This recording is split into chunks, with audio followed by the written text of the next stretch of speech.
No, I don't want to call it now. I want to get to. What are you getting? If you're saying the devil helped Muhammad to establish a religion where idols were not worshipped. Who said idols aren't worshipped? You worship the black stone and you bow towards the Kaaba. Those are the two biggest idols of Islam.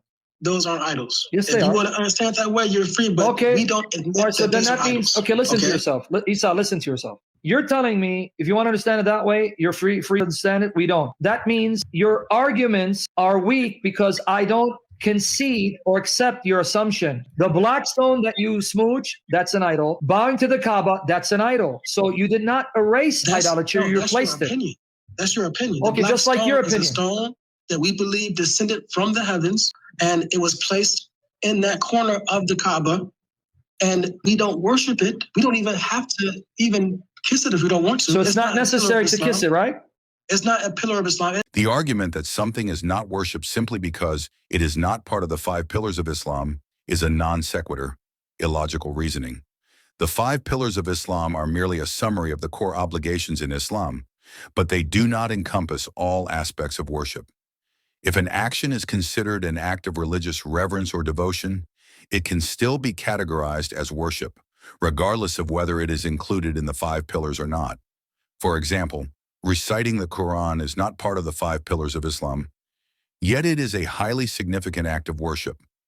Sending blessings, salawat, upon the Prophet Muhammad is also not one of the 5 pillars, but Muslims regard it as a form of honor that is nearly obligatory.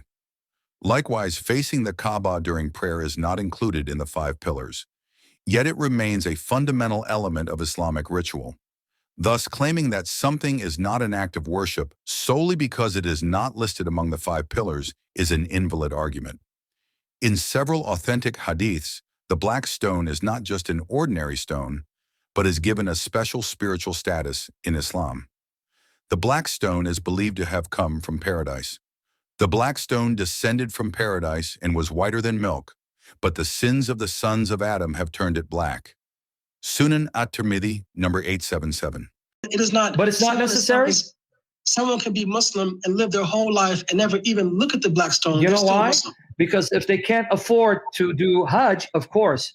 But what if you can afford? Even if you go there, if you're there. Oh, no, if you're there and you can't touch it or kiss it because of the crowd, it says you can either touch it with a stick or reach out your hand and symbolically touch it. Or you don't have to do any of that. No, it's sunnah. You have to. We told you didn't have to. It's sunnah. It's best to do that. But you don't have to. The worship is still accepted. Let's go with it. I'm glad you're saying that. So there's something you don't have to do. It's not necessary. So then why did your prophet kiss and smother it if it's not necessary?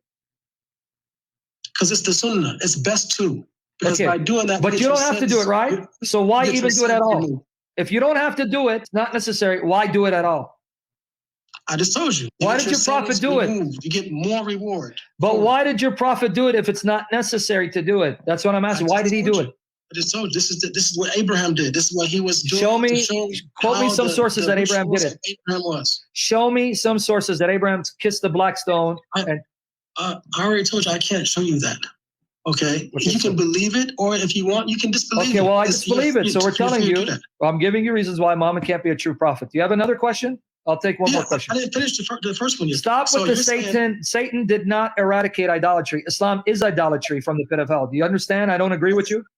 Okay, so you're saying that Satan helped someone to establish a religion. Yes, where your prophet. No alcohol is being drunken anymore. Why was alcohol forbidden? No, let me finish. Okay. No gambling, no fornication, no adultery. You just proved Joseph Smith is a prophet, and you should reject Muhammad because Joseph Smith.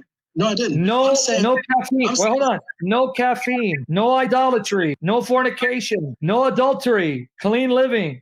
So you just convinced me to follow Joseph Smith, according to your logic. History shows that the Quraysh tribe was already kissing, touching, and circling the Kaaba long before the advent of Islam. Muslim historians such as Ibn Ishaq and Al-Tabari recorded that the Quraysh believed the black stone was a sacred stone with blessings.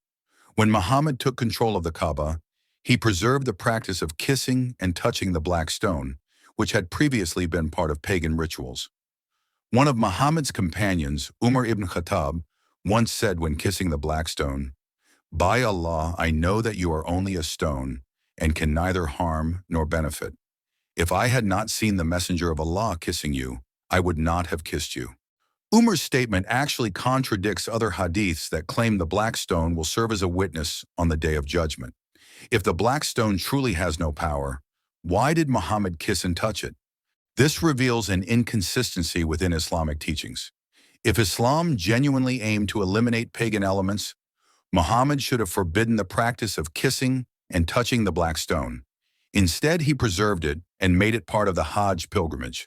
In other words, Muhammad's actions regarding the black stone contradict Islam's claim of being a purely monotheistic religion.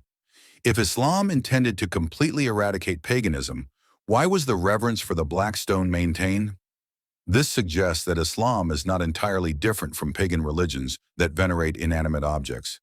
It merely repackaged such practices in different religious language.